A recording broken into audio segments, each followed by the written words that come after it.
Spring season na pala ngayon, maganda ang weather. Kaya naman, naisipan nga namin ni Kabebe na maglakad-lakad. Hi guys! Ako nga pala si Ina, isang OFW dito sa bansang Czech Republic. Dobry den! Isasama namin kayo ni Kabebe na maglakad para nga makita niyo rin yung neighborhood namin dito. At parehas nga tayo na ngayon lang din namin mapupuntahan to. Dito nga lang kasi to sa may tapat ng apartment namin. At every time na nasa may bintana kami ng bahay namin, palagi nga naming nakikita to. Kaya na-curious kami ni Kabebe kung ano nga bang meron dito sa side na to. Andito lang din pala yung bus station sa harap ng bahay namin. Pero never ko pa ngang na-try sumakay dito ng bus. Kung wala man kaming dalang sasakyan, nakatram lang kami. Yan nga yung apartment namin sa may antena. Kitang-kita, di ba? Yan yung kusina namin. Tapos yung nasa right side naman niya, ayan naman yung kwarto. First day ng rest day ni Kabebe ngayon. At nung isang araw pa nga lang, sinabihan ko na siya na samahan niya akong maglakad dito. Nag-warm up na kasi ako dahil feeling ko malapit na ulit akong bumalik sa work. At eto nga pala yung bahay na palagi naming natatanong sa may bintana na may malaking swimming pool.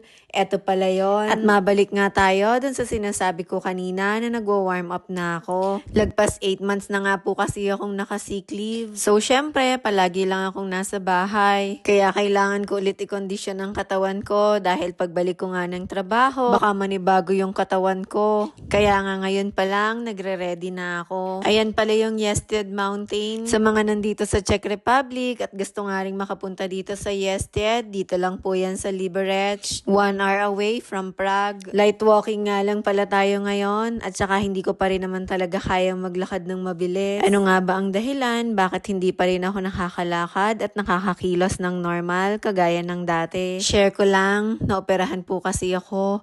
Nag-undergo ako ng total laparoscopic hysterectomy, which means tinanggal po yung uterus ko, fallopian tubes at cervix. Kaya medyo matagal yung healing. At ngayon nga, pang 9 weeks post-op na ako. Kung sa iba, posibleng okay na sila. Pero sa akin, medyo matagal yung healing ko. Ang sabi kasi ng doktor, depende pa rin daw yan sa katawan ng tao. Hindi daw porket gumaling yung iba ng 10 weeks, magiging ganun din yung sayo. Ang ganda pala ng bahay dito mga kabebe, pare-parehas nga sila. Siguro mayayaman yung mga nakatira dito kasi may mga sarili silang backyard.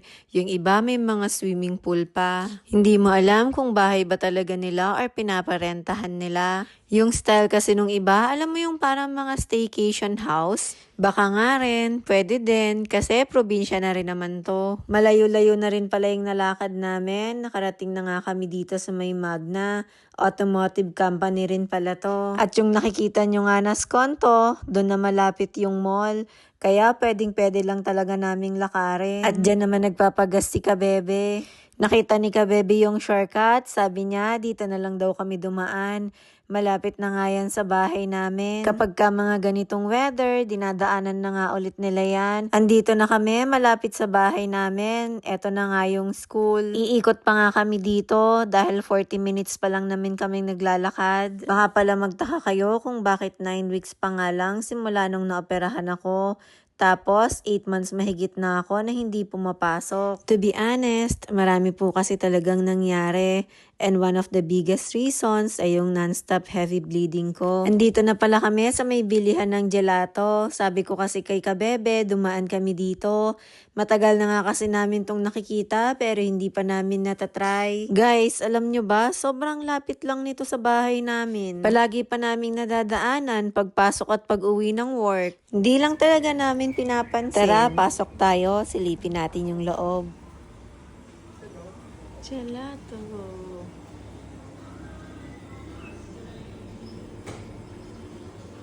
Cute. 'Di ba? Ang ganda pala ng ambience sa loob. May mga cakes din pala sila dito. Pero syempre, gelato bibilhin natin. Hindi lang pala to normal na ice cream dahil ang gelato ay Italian styled ice cream.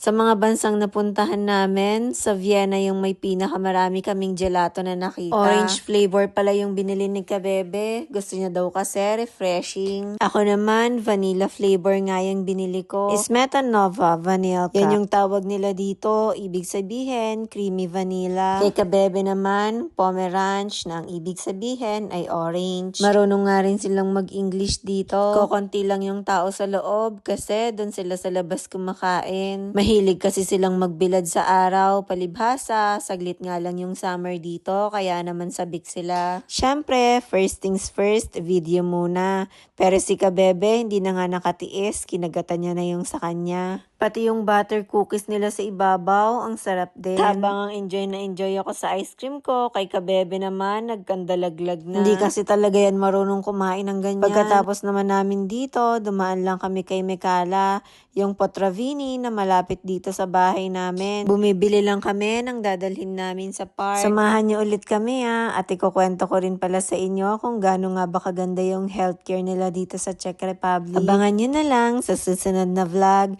Yun lang mga kabebe. Thank you sa panonood. See you ulit sa susunod. Bye-bye!